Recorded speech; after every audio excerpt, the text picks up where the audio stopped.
Developmental theory, life course theory, is an emerging interdisciplinary theory that seeks to understand the multiple factors that shape people's lives from birth to death, placing individual and family development in cultural and historical context. Pinapaliwanag ng teoryang ito ay naghangad na maunawaan ng bawat isa kung paano mamuhay simula tayo pinanganak hanggang tayo mawala. Ang teoryang ito ay magbibigay paliwanag upang maunawaan kung paano mapalago ang mga aspekto ng kultura ng bawat pamilya. 3 types of life course theory. Age-graded theory. The age-graded theory is based on social control theory. Example, Hershey, 1969, which argues that crime and delinquency occur as a result of weakened bonds to society. Individuals are assumed to be deviant unless social bonds exist to restrain these impulses. So, ang age-graded theory ito ay isang theory na kung saan ay this theory is based on Samson and Loeb's theory. So this theory focuses on developmental life course theory. So dito na-include yung decisions, opportunities, choices, tsaka ang impacts of criminal behavior sa isang tao. So sa age-graded theory, for example, halimbawa ang isang bata ay naka-experience ng masyadong brutal na mga halimbawa abuso sa kanyang ama, parati siyang halimbawa na maltrato siya, then pagdating sa eskwela ganun din na naabuso siya, masyado siyang nabubuli. Dito ang magkukos yung anger sa puso ng isang bata at hanggang sa paglaki niya, halimbawa nabuo dun yung angerness or galit sa puso niya na maging sani yun ng criminality, criminal behaviors, madidevelop yun sa kanya. Pero kung nagkaroon naman siya ng asawa, tapos nagkaroon siya ng strong relationships, tsaka good job, magandang trabaho, strong relationships sa kanyang asawa, so may turning points naman to. Kasi individual's life such as na mayroong mga katulad nitong good relationships ay may posibilidad na matanggal yung criminal behaviors sa kanyang puso. This is Mariel Inquera. Interactional theory offers a broad explanation for the causes and consequences of involvement and antisocial behavior. The theory offered explanation both for the onset of offending from childhood through adulthood as well as for continuity and change in offending as a person ages and develops. Nais ng teoryang ito na maipaliwanag ang mga malalawak na sanhi at kahihinatnan kung ang pag-uugali ng isang tao ay hindi mapagkaibigan o hindi makipagkapwa. Nais din itong ipaliwanag kung saan nagsisimula ang pagkakasala ng isang tao mula pagkabata hanggang sa pagtanda. Ngunit, nagpapatuloy din ang pagbabago sa pagkakasala habang ang isang tao ay tumatanda at umuunlad. Ipinapahayag ng teoryang ito na ang pangunahing sanhi ng delikwentang pag-uugali ay nakakapagpahina ng pagkakaisa sa lipunan. Interaction theory is an approach to questions about social cognition. It is a subtopic of various branches of psychology that focuses on how people process, store, and apply information about other people in social situation, and how one understands other people, that focuses on bodily behaviors and environmental context rather than on mental processes. Trait theory. Latin trait theory is the idea that certain people have a personal characteristic that is responsible for their needs to commit crime. This can be seen in that these individuals have a trait, a characteristic that is Latin hidden that control their impulse. Yung Latin trait ay yung may mga tao na nakagawa na krimen na minsan hindi nila makontrol yung impulse nila. nakakaranas nito ay mga mababang IQ, may mga genetic abnormalities, kaya sa environmental influences ay makakakuha ka talaga ng ugali na pwede kang maging isang krimen. Kapag araw-araw mo na siya nakita at nakikita mo na always mo siyang, syempre ngayon marami ng influences, di ba, kaya sa mga social media. Hindi katulad ng agresibo sila, control over impulse, at lagi sila nagagalit sa konting bagay. So hindi nila nakikita hindi nila nakita yung sarili nila na agresibo na sila sa isang tao at nakakagawa na sila ng krimen. Yun lang. Thank you, sir. Two types of Latin trait theory. General theory of crime. The general theory of crime explains, like other control theories, the absence and not the emergence of crime. This leads them back to self-control and has the opportunities to commit crime. Criminal behavior become more likely.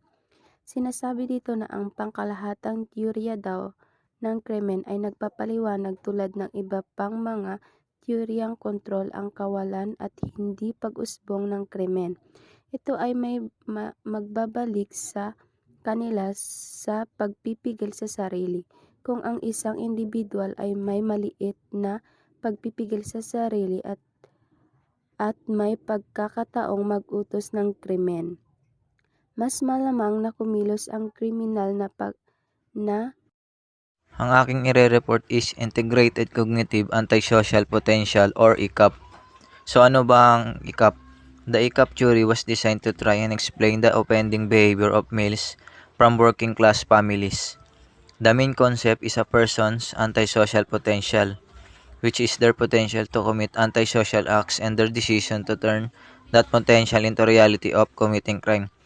So dito pinapaliwanag yung mga potential na pwedeng magawa ng isang tao na humantong sa pag-commit ng crime.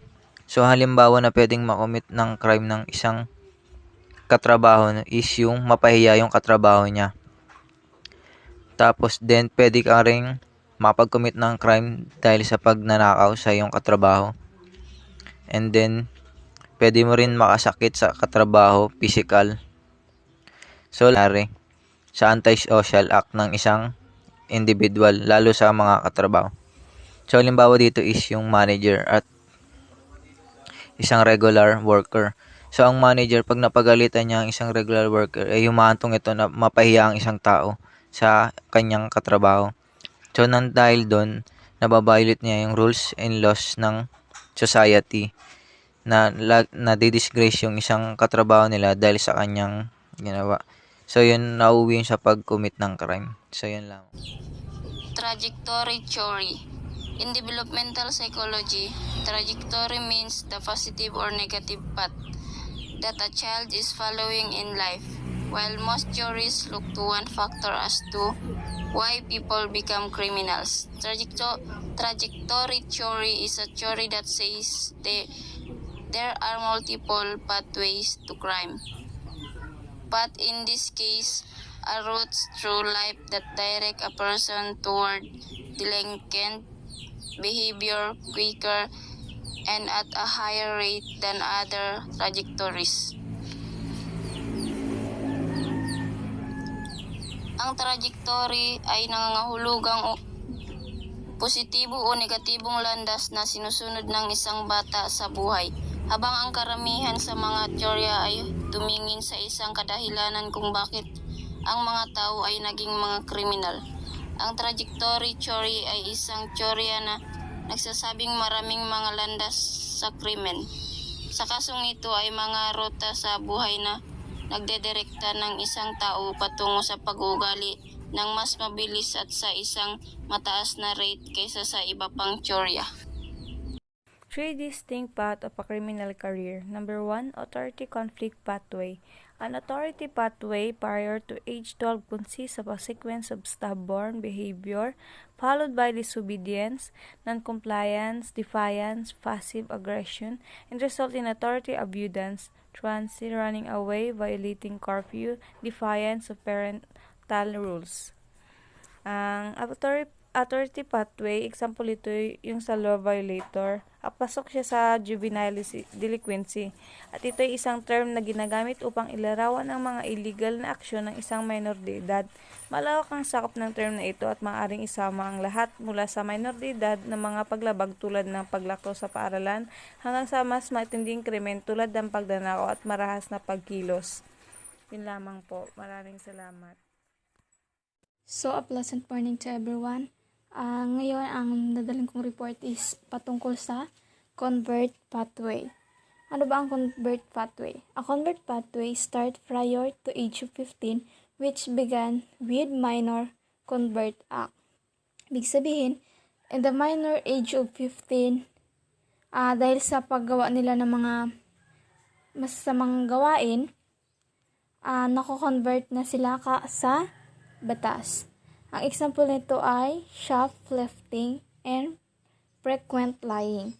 Ibig sabihin ng shoplifting is pagnanakaw, kunwari na lang yung sa mga maliliit na tindahan, and frequent lying is ito yung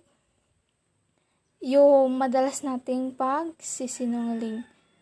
And then has property damage as a second stage. Ito yung paninira ng mga pag-aari ng ibang tao na hindi sa atin. Yung example nito is vandalism and fire-setting. And moderate delinquency as the third step. Ito yung mas nagiging matured yung isip ng isang bata sa paggawa ng hindi maganda. Ang example nito is fraud, pickpocketing.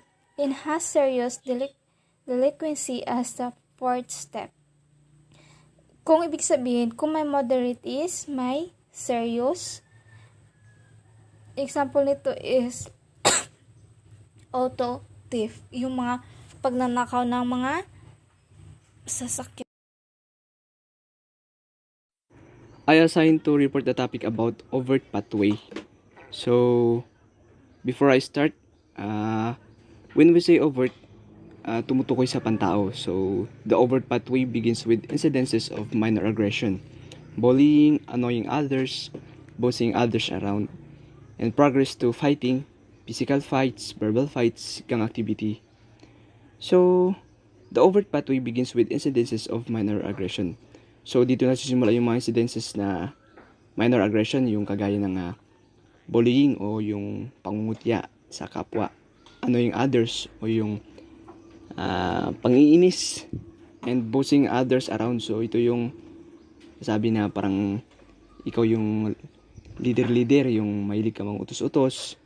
So ganon. And progress to fighting. So yun na, kadalasan dito nagsisimula yung nakakasakitan na kayo. So ito na yung sasabing physical fights. O nakakasakitan na kayo ng physical fights and verbal fights. So yung mga sinasabi natin hindi na maganda, na hindi na dapat pwedeng sabihin. So yun, nagpapalit-palitan na kayo ng masasakit na salita. So and fighting and gang activity. So yun na, napapasama tayo sa mga gang. So napapatrouble tayo. So ang pagkakaiba nito sa covered pathway. So ang covered pathway is nagsisimula sa minor to major property offense. So while overt pathway is nagsisimula sa minor aggression to violence. Overt pathway. And finally, progress to violent crime, rape, attack. The pathway begins with a relatively large number of children. Overt pathway is discrimination is usually direct and intentional. Like, ang lantad ay nagsisimula sa mga aksidente ng mga minor de edad na panalakay, panakot, nakakainis na boses at umuusad sa pakikipag-away, pisikal na away, pandiwang laban, aktibidad ng gang, at sa wakas ay umuusad sa isang krimen, panggahasa, atake. Ang landas ay nagsisimula sa isang medyo malaking bilang ng mga kabataan. Ayon sa overt pathway, ito ay isa sa mga nakakapikto sa pamumuhay ng kabataan kung saan nakakapikto ito sa kanilang paglaki. Ito ang nilalaman ng overt pathway. Thank you.